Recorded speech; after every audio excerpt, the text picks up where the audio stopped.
ओहो, आज तो मैं काम करते करते कितना थक गया हूँ। चलो थोड़ा सा पानी पी लेता हूँ, फिर बाद में काम करूँगा।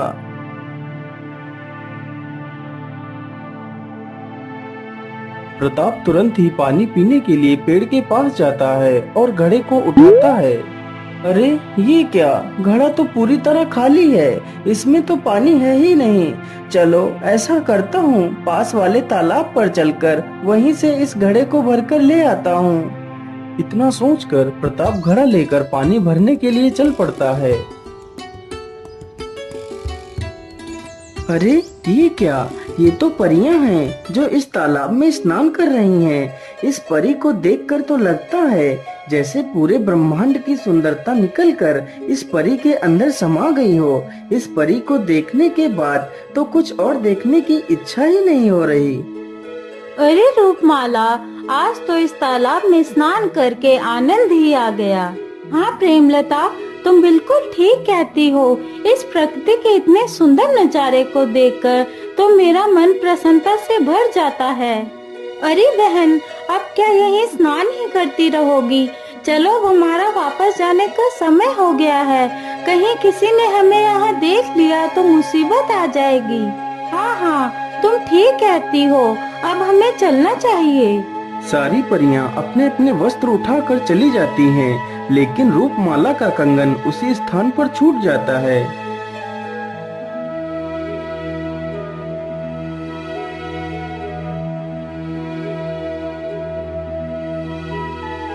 अरे ये क्या, ये कौन सी वस्तु है जो इतना ज्यादा चमक रही है? चलो चलकर देखता हूँ।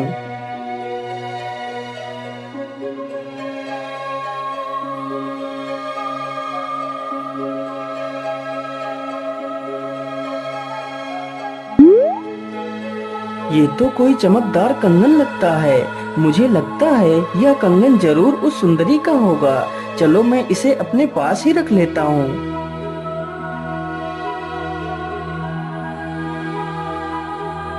अरे प्रेमलता, मेरा वह कंगन कहाँ है?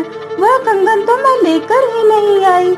मुझे लगता है वह कंगन उसी तालाब के पास ही रह गया है। तुम लोग ऐसा करो, सभी लोग परे लोग चलो, मैं जाकर कंगन ले आती हूँ। वह कंगन मेरे माँ की आखिरी निशानी है। इतना कहकर रूपमाला कंगन लेने के लिए चल पड़ती है। अरे रूपमाला, तुम तो चली गई, लेकिन अपना यह कीमती कंगन यहीं छोड़कर चली गई। तुम्हारा यह कंगन मुझे तुम्हारी बहुत याद दिला रहा है। अरे यह युवक कौन है जो मेरे कंगन को इतने प्यार से सहला रहा है? लेकिन यह इंसान तो कितना मनमोहक है। इसे देख के तो जैसे मैं इसकी तरफ खींची जा रही हूँ। अरे ये मैं क्या सोच रही हूँ? यह तो एक इंसान है, और इंसान तो कितने निर्दयी होते हैं। चलो मैं इसे अपना कंगन वापस ले लेती हूँ। अरे ओ युवक, ये कंगन मेरा है, तुम मुझे मेरा कंगन वापस दे दो। प्रताप उस परी को अपने सामने खड़ा देखकर उसी परी को एक टक मारकर देखता रहता है, मानो प्रताप उसी परी में खो गया हो। अरे तुम कहाँ खो गए? चलो जल्दी से मेरा कंगन मुझे वापस करो। हाँ हाँ, क्यों नहीं। मैं तो यह कंगन आपको देने के लिए आपकी प्रतीक्षा कर रहा था। अरे ये क्या, मैं उसके बारे में जैसा सोच रही थी वैसा तो वह बिल्कुल नहीं है। प्रताप तुरंत ही परी को उसका कंगन लौटा देता है। फिर वह परी वहाँ से चली जाती है।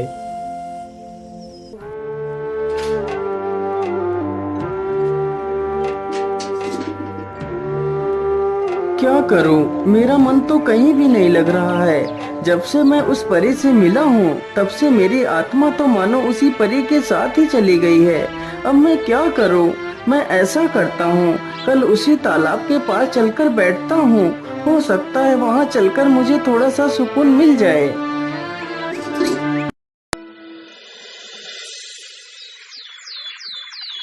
अगली सुबह प्रताप उसी जंगल में तालाब के पास जाकर एक पेड़ के नीचे बैठ जाता है। उधर परी लोक में उस परी का हाल भी कुछ प्रताप के जैसा ही था। क्या करूं? जब से उस युवक को देखा है तब से मुझे कुछ भी अच्छा नहीं लग रहा है। मैं ऐसा करती हूँ, कुछ देर के लिए उसी तालाब पर घूमकर आ जाती हूँ। इतना सोचकर रूपमाला भी वहाँ से चल देती है।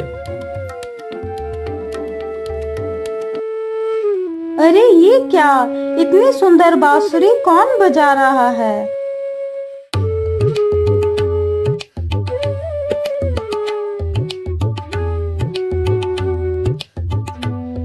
अरे ये तो वही युवक है, चलो उसके पास चलती हूँ।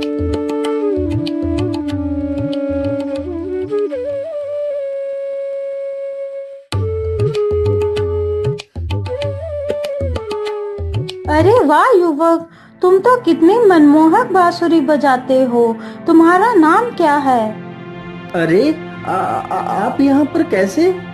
हाँ, जैसे तुम यहाँ पर आ गए वैसे मैं भी आ गई, लेकिन अभी तक आपने अपना नाम नहीं बताया। मेरा नाम प्रताप है, और वैसे आपका क्या नाम है?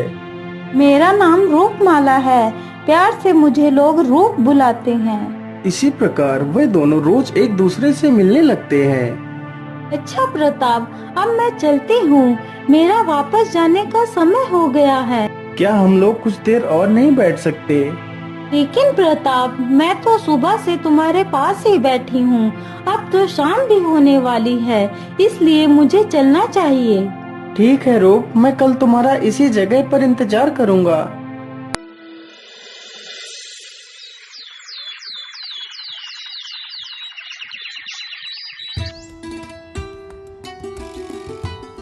यह रूप रोज रोज अकेले ही सज धज कर कहाँ जाती है? मुझे इसका पता लगाना ही होगा। चलो आज इसका पीछा करती हूँ।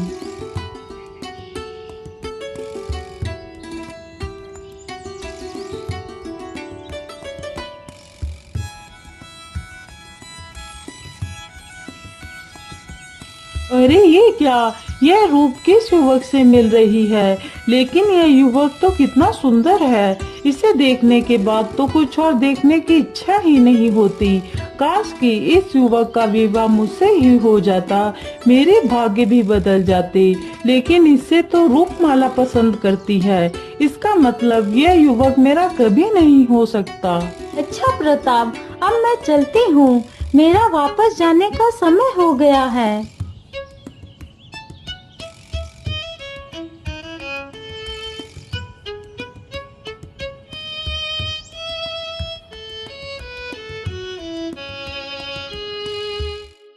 चलो मैं इस युवक का पीछा करती हूँ और देखती हूँ आखिर ये इंसान कहाँ पर रहता है।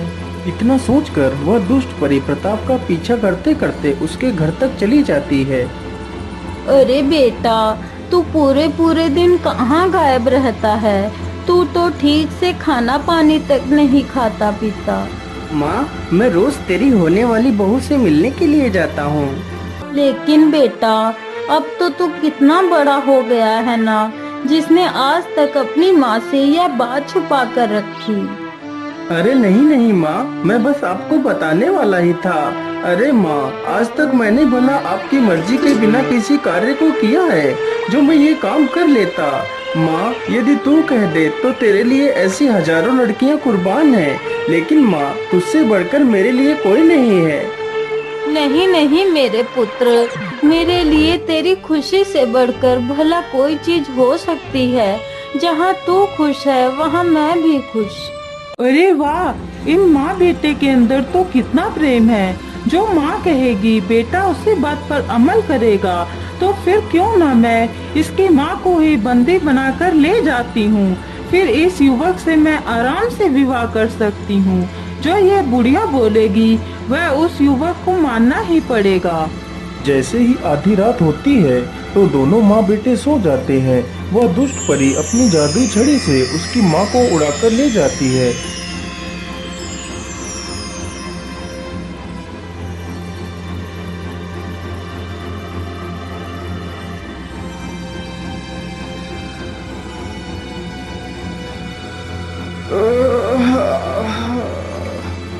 अरे माँ, तुम कहाँ हो? मुझे बहुत जोर की प्यास लगी है, मुझे थोड़ा सा पानी दे दो माँ। अरे माँ, तुम कुछ बोल क्यों नहीं रही? आप कहाँ हो? बेचारा प्रताप अपनी माँ को इधर उधर ढूंढने लगता है, लेकिन उसकी माँ कहीं नहीं मिलती। उधर रूपमाला प्रताप की प्रतीक्षा में उसी पेड़ के नीचे खड़ी थी। अरे आज इतना समय हो गया, लेकिन अभी तक प्रताप आए क्यों नहीं? वह तो रोज मुझसे पहले ही आ जाते थे। चलो मैं वहीं चलकर देख लेती हूँ, कहीं वह किसी मुसीबत में तो नहीं। रूपमाला जल्दी से प्रताप के घर जाती है तो देखती है प्रताप चुपचाप बैठकर रो रहा है। अरे प्रताप, तुम्हें क्या हुआ? तुम क्यों रो रहे हो? क्या बात है? अरे रूप, मैं तुम्हें क्या बताऊं, आज सुबह से पता नहीं मेरी माँ कहाँ चली गई है। मैंने उन्हें सब जगह ढूंढ लिया, लेकिन वह कहीं नहीं मिली। यदि मेरी माँ को कुछ हो गया तो मैं भी जीवित नहीं रह पाऊंगा। आप शांत हो जाइए प्रताप, मैं अभी आपकी माँ का पता लगाती हूँ कि वह कहाँ पर हैं। रूपमाला तुरंत ही अपनी जादुई छड़ी से उसकी माँ का पता लगाती है।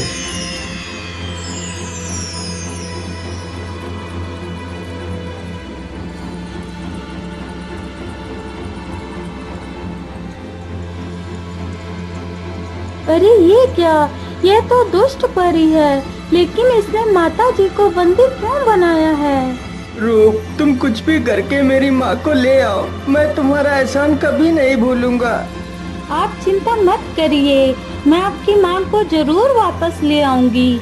आप यहीं पर मेरी प्रतीक्षा करना, मैं जल्दी ही वापस आ जाऊंगी। इतना कहकर रूपमाला दुष्ट परी के पास जाती है।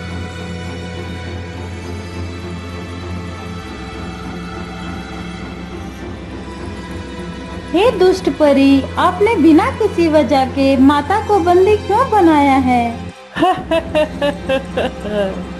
तुम तो जानती हो रूप, मैं कभी भी बिना किसी वजह से कोई कार्य नहीं करती। लेकिन तुम्हारा इस प्रकार इन बूढ़ी माँ को बंदी बनाने के पीछे क्या प्रयोजन है? इन्हें छोड़ दीजिए। हाँ हाँ रूपमाला, मैं इन्हें जरूर छोड़ दूंगी, यदि तुम चाहो तो। हाँ हाँ दुष्ट परी, मैं यही चाहती हूँ कि आप इन्हें छोड़ दीजिए। अरे वाह रूप, तुम तो कितनी चालाक हो। मेरी इच्छा जाने बिना ही मैं इन्हें कैसे छोड़ दूं? तो आप क्या चाहती हो? आप इनके आजादी के बदले मुझसे कुछ भी मांग लो, मैं तुम्हें दे दूंगी, लेकिन इन्हें आजाद कर दो।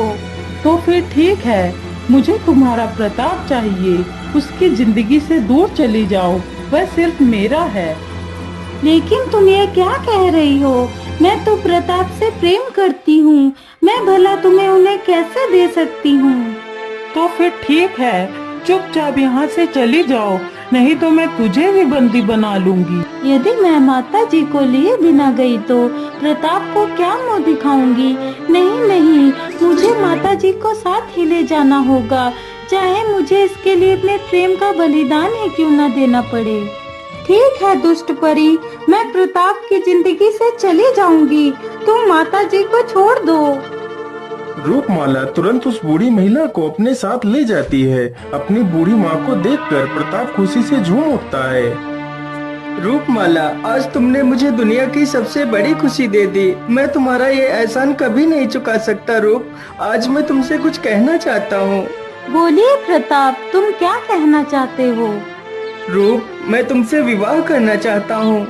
अरे नहीं नहीं, मैं तुमसे विवाह नहीं कर सकती। मैं तो तुम्हें सिर्फ अपना एक अच्छा दोस्त समझती हूँ, मैं भला तुमसे विवाह कैसे कर सकती हूँ? अच्छा प्रताप, अब मैं चलती हूँ, मेरा वापस जाने का समय हो गया है। इतना कहकर रूपमाला वापस परीलोक लौट जाती है।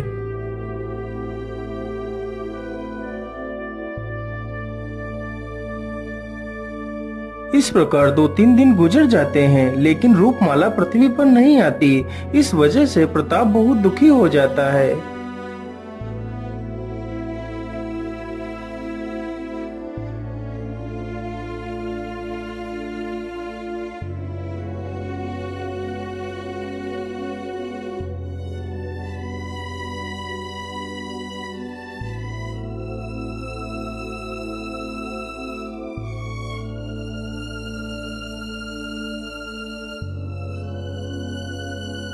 अरे रूप, आजकल तुम इतना दुखी क्यों रहती हो? क्या बात है?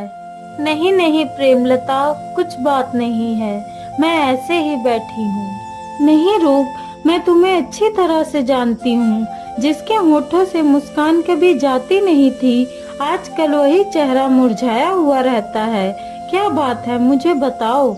फिर वह परी अपनी सारी कहानी प्रेमलता से बताती है।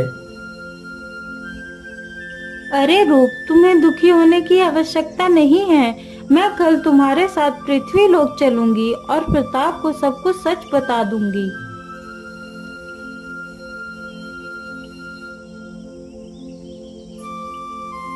अगले ही दिन दोनों परियां पृथ्वी लोक पर जाती हैं।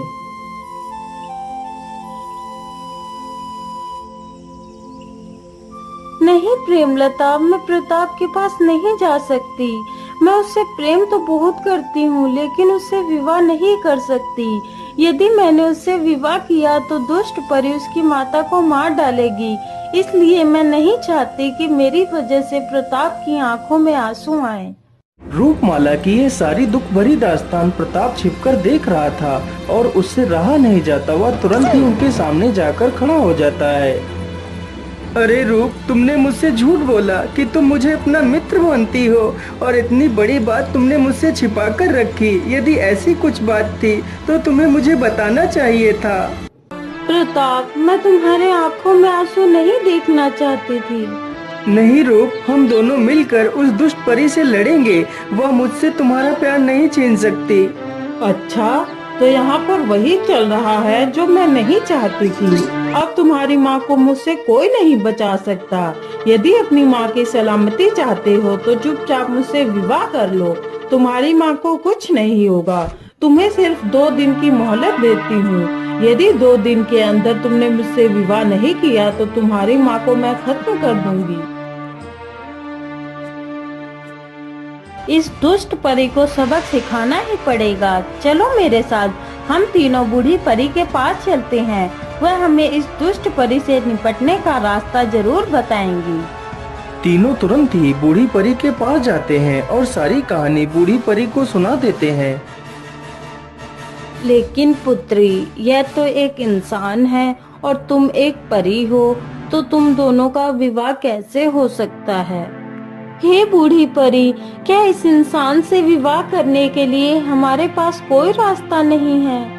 एक रास्ता है, यह रास्ता मैं तुम्हें बाद में बताऊंगी। पहले तुम्हें उस बूढ़ी महिला को बचाना है। लेकिन बूढ़ी परी, हम तो उस दुष्ट परी का मुकाबला नहीं कर सकती। अब आप ही कोई उपाय बताइए। पुत्री, तुम्हारी माँ अपने अंतिम समय में एक दिव्य शक्तियों की माला कंजावरण की गुफाओं में छिपा कर गई थी। उसका सत्य उन्होंने सिर्फ मुझे बताया था। मैंने कई बार उस माला को ढूंढने की कोशिश की, लेकिन मैं असफल रही। यदि तुम उस माला को ढूंढकर खुद धारण कर लो तो उस दुष्ट परी को आसानी से मजा चखा सकती हो। ठीक है बूढ़ी परी, अब मैं चलती हूँ। हमारे पास बस कल तक का ही समय है। तीनों ही जल्दी से उस गुफा के पास जाते हैं।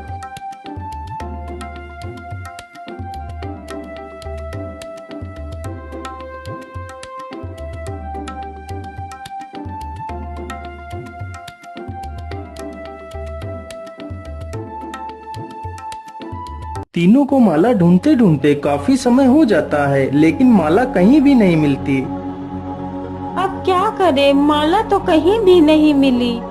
अरे रूप, हमने पूरी गुफा ढूंढ ली, लेकिन इस पत्थर के पीछे तो देखा ही नहीं। चलो इस पत्थर के पीछे भी देख लेते हैं।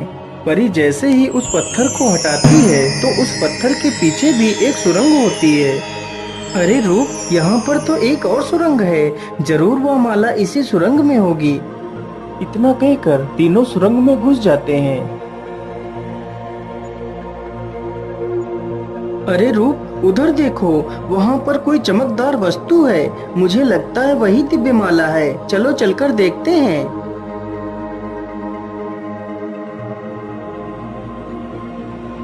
अरे, यह तो वही चमकदार माला है। रूपमाला जल्दी से उस दिव्य माला को उठाकर पहन लेती है। वह दिव्य शक्तियों वाली माला पहनते ही रूपमाला के अंदर अद्भुत शक्तियाँ आ जाती हैं। अरे प्रताप, इस माला को धारण करने के बाद तो मेरे अंदर अद्भुत शक्ति का अनुभव हो रहा है। हाँ रूप, अब हमें उस दुष्ट परी के पास चलना चाहिए। इतना सोचकर वह तीनों तुरंत ही उस दुष्ट परी के पास जाते हैं।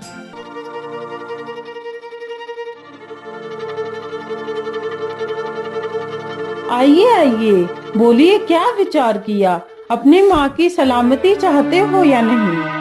हम तो अपनी माँ की सलामती चाहते हैं, लेकिन मुझे लगता है तुझे अपनी जान की कोई फिक्र नहीं। चल जल्दी से माता को आजाद कर दे, नहीं तो मैं तुझे मार डालूंगी। क्या बोला? तू मुझे मारेगी? इस दुष्ट परी को मारेगी? इतनी शक्ति तेरे अंदर कहाँ से आ गई जो तू मुझे मारने की बात कर रही है? ये ले मेरे वार से बच।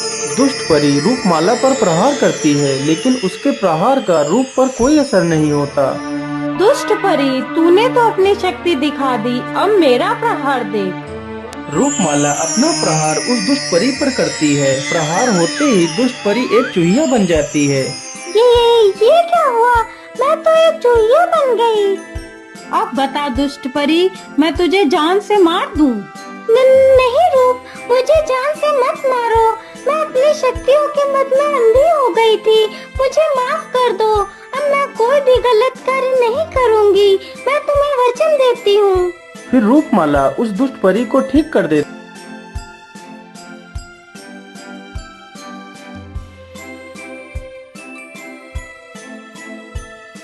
पुत्री, अब तो तुम इस दुनिया की सबसे ताकतवर परी हो। तुम्हारी जब भी इच्छा होगी तो तुम एक इंसान बन जाओगी, और जब चाहोगी एक परी बन जाओगी। तुम इस दिव्य माला को अपने गले में हमेशा पहन कर रखना। फिर रूप अपने मन में एक इंसान बनने की कामना करती है, तो वह तुरंत एक इंसान बन जाती है। उसके पर गायब हो जाते हैं। फिर उन दोनों का विवाह हो जाता है और वह तीनों वापस पृथ्वी लोक पर चले जाते हैं और खुशी खुशी अपना जीवन व्यतीत करने लगते हैं।